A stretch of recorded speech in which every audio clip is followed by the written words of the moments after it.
नमस्कार, मैं हूं मयंक सक्सेना। स्वागत है आपका इंडिया न्यूज़ 28 में। आइए बात करते हैं इस वक्त की बड़ी खबर की। कल्लाकुरिची के तिरुकोविल्लूर विधानसभा निर्वाचन क्षेत्र में भव्य सार्वजनिक बैठक। शाम 6 बजे बस स्टैंड के पास सार्वजनिक बैठक में संसदीय चुनाव में राष्ट्रीय जनतांत्रिक गठबंधन के लिए वोट करने वाले लोगों को धन्यवाद दिया गया। राज्य कार्यकारी समिति की बैठक में पारित प्रस्ताव 2024 व 2025 केंद्रीय बजट प्रस्तुति को देखने के लिए लोग जिला पर्यावरण प्रभार के मुख्य अधिवक्ता एन राधाकृष्णन ने व्यवस्था में सार्वजनिक बैठक को संबोधित किया। यह आज वीएडी के कालीवर्धन की अध्यक्षता में शहर अध्यक्ष बद्रीनारायण और वसंत एडवोकेट की उपस्थिति में आयोजित की गई, जिसमें भाजपा पदाधिकारियों और कार्यकर्ता शामिल हुए। कल्लाकुरिची जिला संवाददाता जयशंकर की रिपोर्ट। மேற்சொன்ன நீதி அறிக்கையில் எந்த இடத்திலும் தமிழகம் தவிர்த்து என்ற சொல் இல்லை. திராவிடர்கள் இதுவரை 3 முறை பட்ஜெட் தாக்கல் செய்துள்ளார்கள் தமிழகத்தில். அதில் என்னுடைய நகரம் கள்ளக்குறிச்சி விழுப்புரம் மாவட்டங்கள் புறக்கணிக்கப்படுகிறதா? இதை எண்ணி பார்க்க வேண்டும். விவசாயிகள் பயன்பாட்டிற்காக பயன்படுத்த ஒரே ஒரு தடுப்பணை கூட கட்டவில்லை.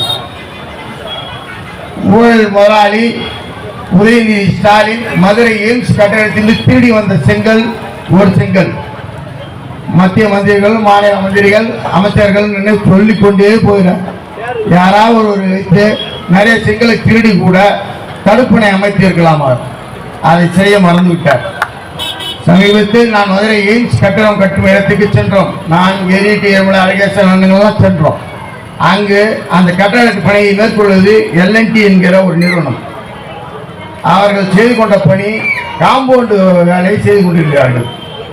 ஏன்பா உள்ள வேலை நடக்கிறோம், கட்டணம் கட்டணும், அதுக்குள்ள ஏன்பா காம்பவுண்டு போறீங்கன்னா, இல்லை இங்கே செங்கல் தடம் கம்பி தடம் அதிகம், அப்புறம் அது எட்டு வரலாம் உயரெல்லாம் கொடுக்குறோம். அதுக்கப்புறம் தான் காம்பவுண்டு போட்டு அதுக்கப்புறம் வீட்டு வெளியே ஆரம்பிக்கிறோம்.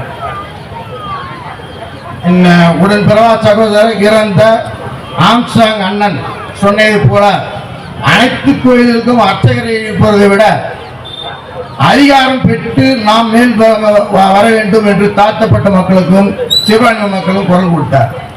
அந்த பணியை தான் நம்முடைய மோடி ஐயா அவர்கள் இப்போது வரை செய்து கொண்டிருக்கிறார். இப்பயும் அன்னை எல்முருகனுக்கு பதவி கொடுத்துருக்கார். அவர் மக்களால் தேர்ந்தெடுக்கப்படல. கட்சியுடைய தியாகங்கள் நின்னா ஏதுன்றதை எடுத்து சொல்லணும்.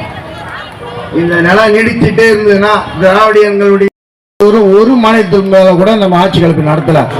இந்த திமிர் அடங்காம அப்படியே நடந்து நின்றீங்கன்னா கண்டிப்பா மோடி அவர் பட்ஜெட்டின் விளக்க உரை கூட்டத்திற்கு தலைமையேற்று நடத்தி கொண்டிருக்கும் விழுப்புரம் தெற்கு மாவட்டத்தின் தலைவர் அண்ணன் விஏடி காளிவர்தன் அவர்களுக்கும் சிறப்புரை ஆற்ற வர இருக்கும் முன்னாள் நாடாளுமன்ற உறுப்பினர் வரவேற்பை வழங்கிய திரு டி.கே. முரளி மாவட்ட பொதுச் செயலாளர் அவர்களையும் துவக்குரை வழங்கிய கட்சி கால் ஒண்ணுமே முடியாது.